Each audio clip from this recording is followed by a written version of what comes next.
एक लंबे समय पहले एक गांव में रमेश और धीरज नामक बाप बेटे रहते थे।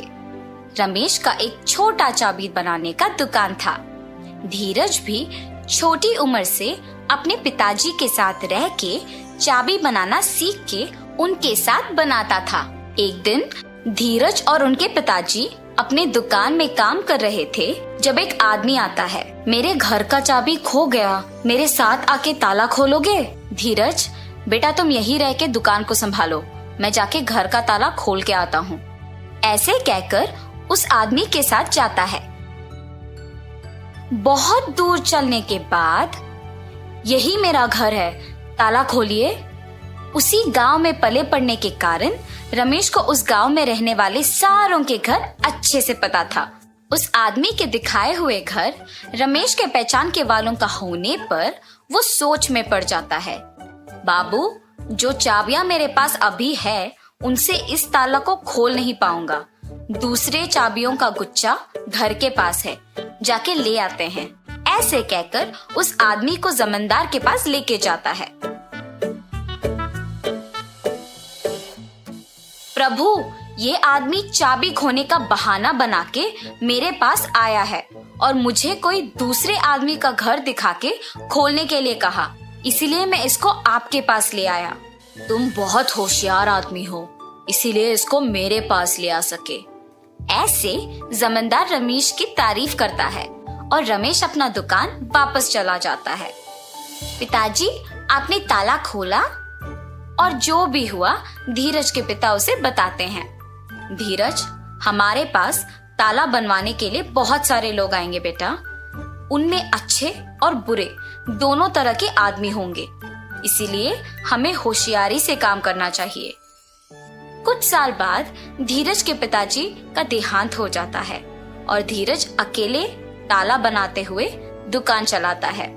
धीरज कोई भी तरह का ताला बनाने के काबिल बन जाता है। एक दिन धीरज के दुकान को एक आदमी आता है।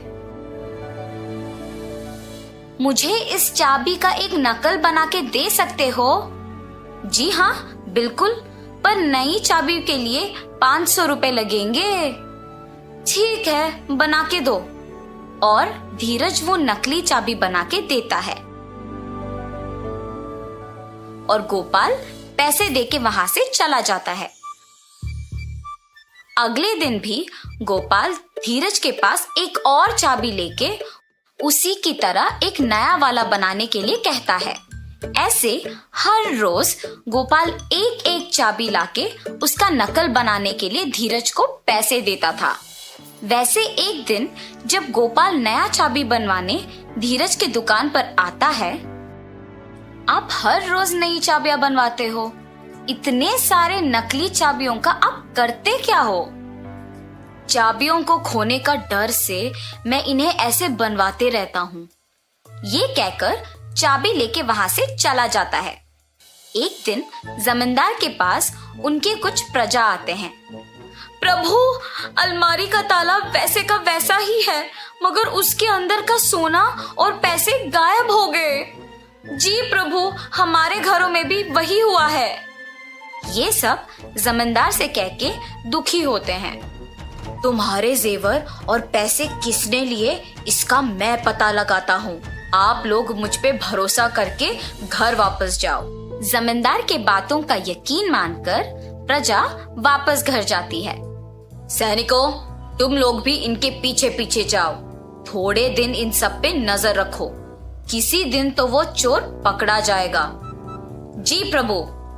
सैनिकों ने जमींदार का कहा किया और सब पे नजर रखे रहे।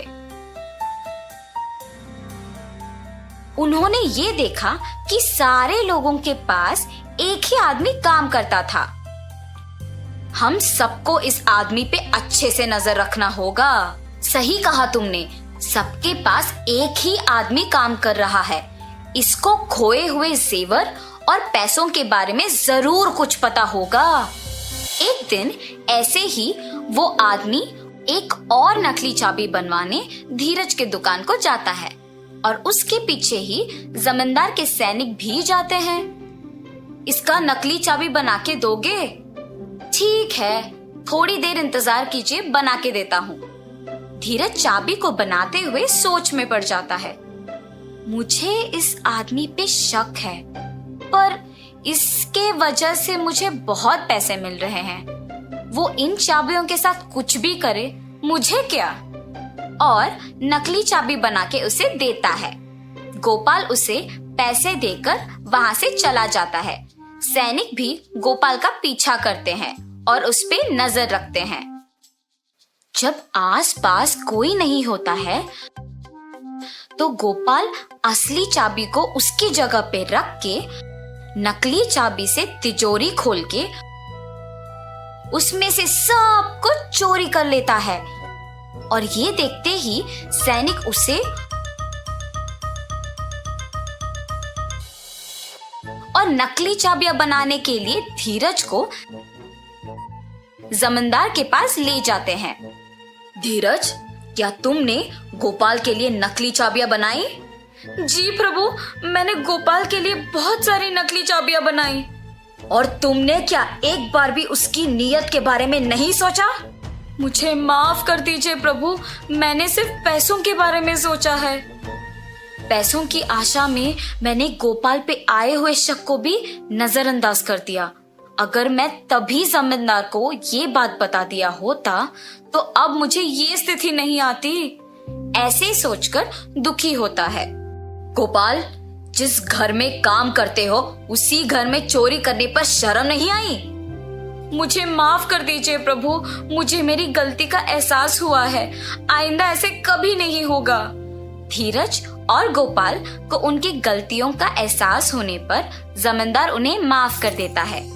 ठीक है, अब से तुम दोनों ईमानदारी से काम करोगे। जी प्रभु, अब से मैं पैसों की आशा के लिए गलत रास्ता नहीं पकड़ूंगा और अपना काम इज्जत से करूंगा। अब से मैं किसी को भी धोखा नहीं दूंगा और ईमानदारी से काम करूंगा। ऐसे धीरज और गोपाल अपने अपने काम इज्जत और ईमानदारी से करते हुए खुश रहते हैं। तो इस कहानी का नैतिक क्या है बच्चों? किसी को गलती करते हुए देखना उतना ही गलत है जितना खुद गलती करना होता है। इसीलिए इज्जत और ईमानदारी से काम करो।